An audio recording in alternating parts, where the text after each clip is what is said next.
What are you pink? Pink. She's Pink in gown or lilac, I'm something? in pink. So, you have to picture that, and what a display that makes. Too much wine. Too much wine.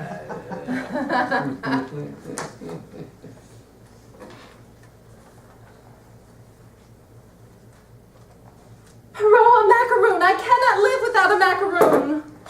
My only love, you are so intense. Is it Tuesday, Columbine? I'll kiss you if it's Tuesday. It is Wednesday, if you must know. Is this my artichoke or yours? Oh, Columbine, as if it mattered.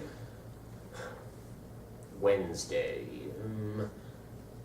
Will it be Tuesday then tomorrow by any chance? Tomorrow will be... Perot, that's not funny. Well, I thought it rather nice. Well, let us drink some wine and lose our heads and love each other. Perot, don't you love me now? La, what a woman. How should I know? Pour me some wine and I'll tell you presently. Perot, do you know that I think you drink too much? Yes, I dare say I do. Or else too little. It's hard to tell. You see, I'm always wanting. A little more than what I have, or else a little less. There's something wrong, my dear. How many fingers have you? La, indeed. How should I know? It always takes me one hand to count the other with. It's too confusing. Why? Why? I am a student, Columbine, and search into all matters. La, indeed. Count them yourself, then. No. Or rather, nay. 'Tis of no consequence. I am become a painter. Yes, suddenly, and you impress me. Yes. 6 orange bullseyes, 4 green pinwheels, and 1 magenta jelly roll. The title as follows: Woman Taking in Cheese from Fire Escape. Well, I like that. Is that all I meant to you? Hush, hush, hush, hush. All at once I am become a pianist. I will image you in sound and on a new scale without tonality. Viva senza tempo, senza tutto. Title: Uptown Express at 6 o'clock. Pour me a drink. Perot, you work too much. You need a rest. Come into the garden and sing me something sad. Don't stand so near me. I am become a socialist. I love humanity, but I hate people. Now, Columbine, put on your mittens, child. Your hands are cold. My hands are not cold. Oh, I am sure they are. And you must have a shawl to wrap about you and sit by the fire. Why, I'll do no such thing. I'm as hot as a spoon in a teacup. Columbine, I am be a philanthropist. Okay. Oh. All right, look. You still have to trust yourself to take more stage. That's all you have to do. And here's a thing that happens to everyone, at least to me, is when you're given directions what to do with a prop, it's hard to say the lines and remember what you have to do with the prop and all the things that are necessary to make working with the prop real. So that's something, you should, practice with to make things, you know, if you went to, England to a drama school, you would be taught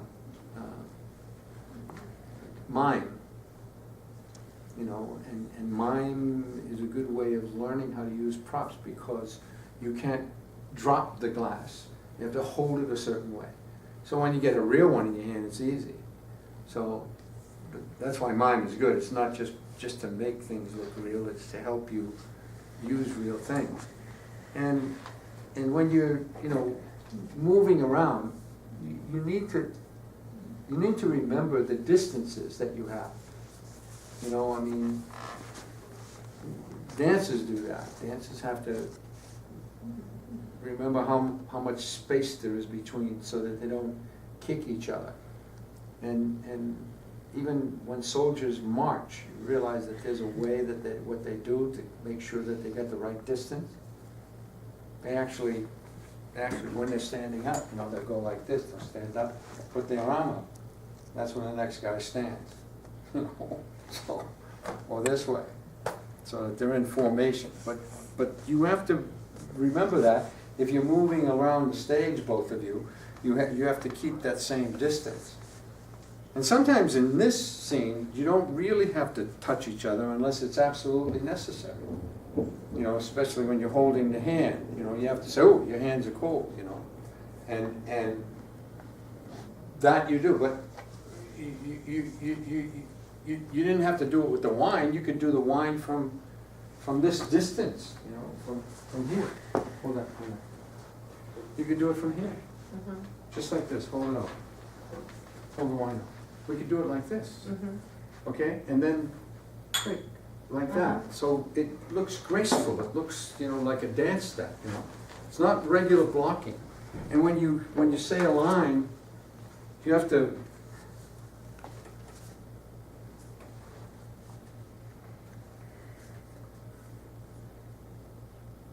Okay, like this. My only love, you are so fundamental. How would you like to be an actress, Compline? And become your manager. Why, Perot, I can't act. Can't act! And you do this whole thing like you become the great director and the actor, okay? But not towards her, away from her. Take stage, okay? You have to do that. Okay. But when you do it, okay, you have to make sure that you're going to go from one body conformation and position to the next. You can't do anything in between. You understand what I'm saying? Yes. In other words, if I'm going to pick up that glass, okay, I know I'm going to pick up the glass, but I'm going to pick it up like Perot. Okay? So, this is a regular way to pick it up. I'm never going to pick it up that way. I'm not going to stand like this. If I pick up that glass, I'm going to pick it up like this. Okay? What?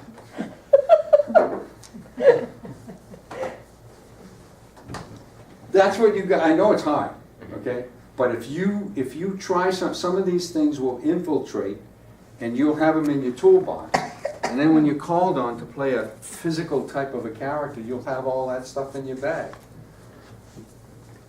And when he, Laura, you have to take some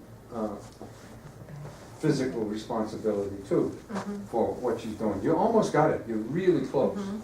Okay, but you in the in between stuff, like the finger stuff, you have to connect it all. You know? And I know it's hard because you're reading the script. Yeah. But I think you have to put that in your head that it's a very stylized type of acting.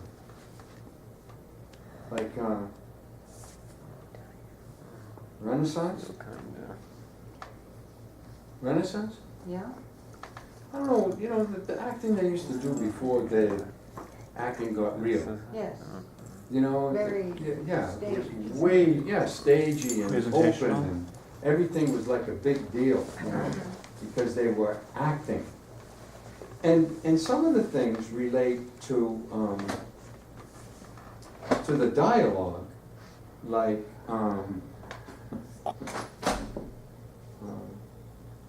what does he say?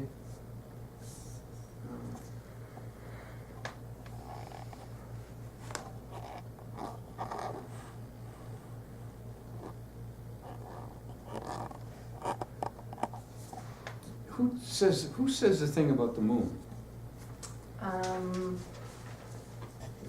I say, oh no, he says, my love, by yon black moon you wrong us both. And then I say, there isn't a sign of a moon, Perot.